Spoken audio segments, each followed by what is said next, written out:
In Greek mythology, Prometheus was a titan who loved humans too much. He gave them the gift of fire, and at the banquet with the gods, he would save them the best pieces of meat. That kind of generosity upset Zeus, who condemned him to be chained to a mountain and have his liver eaten by an eagle. Every night the liver would grow again, ready to be devoured the next day. This torment, which might sound familiar to whoever suffers of recurrent stomach pain, is the punishment for wanting to outsmart the gods.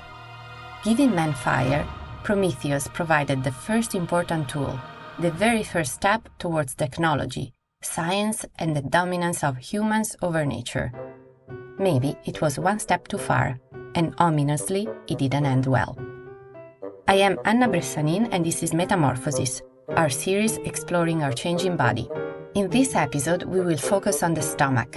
Madeline Johnson interviewed Dr. Jason Karlawish, a physician and a writer, who will tell us an astonishing story of unrestrained scientific ambition, exploring the consequences of playing God.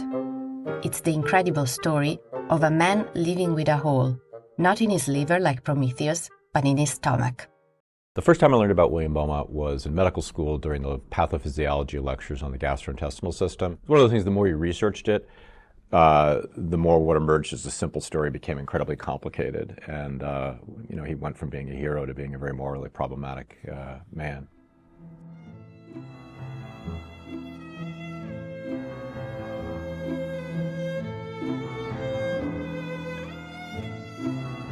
William Beaumont came from a Connecticut farming family. He had no university education of any kind and pretty much left home in an effort to become someone. Meanwhile, Alexis we know very little about, but, not to be rude, but, illiterate French fur trappers. And French fur trappers, in the eyes of the Americans and the British, were second-class citizens. So two very different backgrounds, two very different people. And if they had ever met in other circumstances, I don't think they would have been friends. On June 6, 1822, a shotgun goes off in the general store by accident, and Alexis St Martin unfortunately gets the glancing blow to his side. But Beaumont took care of him. He describes a turkey's egg size of lung, shoved that back in, packed the wound. But the result, though, was things that would go into the stomach, instead of going out into the duodenum, the small intestine, could go out of this hole, and that was the fistula. So in some sense, his stomach saved him and also cursed him, poor Alexis. And Beaumont eventually kind of realized that this was not going to heal.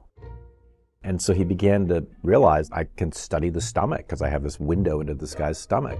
That's why I consider it truly an American experiment. You have this explorer out of his league scientifically, staring at this vast territory for which there's just sort of unlimited possibilities.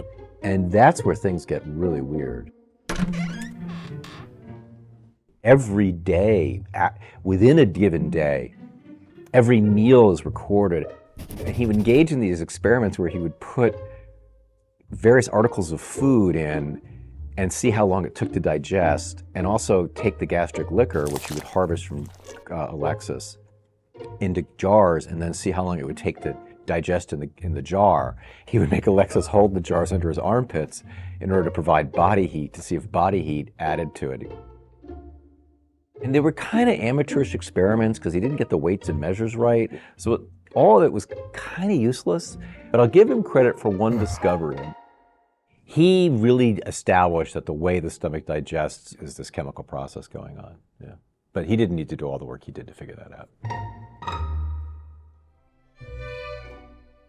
Even at his time, people questioned the way he treated Alexis. There was no reason to keep him. I mean, once you taught Alexis how to plug it up, he could function normally. And so I think the mission at that point began to be not so much how to care for Alexis, but how to study Alexis and not lose him. Beaumont and Alexis engaged in a contract that allowed Beaumont to study Alexis. And the document exists. It's a fascinating document written in this legalese that Alexis St Martin will submit to whatever experiments, etc. In the time of this, that Beaumont will pay him, support him, give him room and board. Well, the contract runs out. Alexis is kind of tired. Once misses his family. At that point, he has a wife and kid, actually. And so the contract ends, and he says, I'm going back to Canada. So now we're about, 1850, 30 years later or so. He writes Alexis begging him to come to him, begging him, like, don't disappoint me, etc. And I remember reading that letter and I'm like, what happened? Like, why? I think he had this idea, like, I'll get Alexis here and I'll, study him some more and, do some more research and whatnot. And Alexis would never come. They'd never return. Well, I think it's important to physicians, particularly physician scientists, because, Beaumont's a cautionary tale. His story, as ancient as it was, is an incredibly modern story. What he did to Alexis, the circumstances, how they got to be doctor-patient, who Alexis was, how he was treated, what he then did to him as a researcher, the way he conducted the research, the way he conducted his effort to become a successful researcher, all have just distinct American flavors and feelings and ethics of, this idea of go ahead, not just a direction of travel, but a way in life. You got to go ahead, get ahead. But of course, subsumed under virtues of I want to help advance science and help Alexis, so you don't admit that you're ambitious, of course, because that would be wrong. I mean, fundamentally, he was a man who really wanted to be famous and rich and do good and try to do it all and not have anyone be compromised in the way. And you can't balance all those virtues perfectly.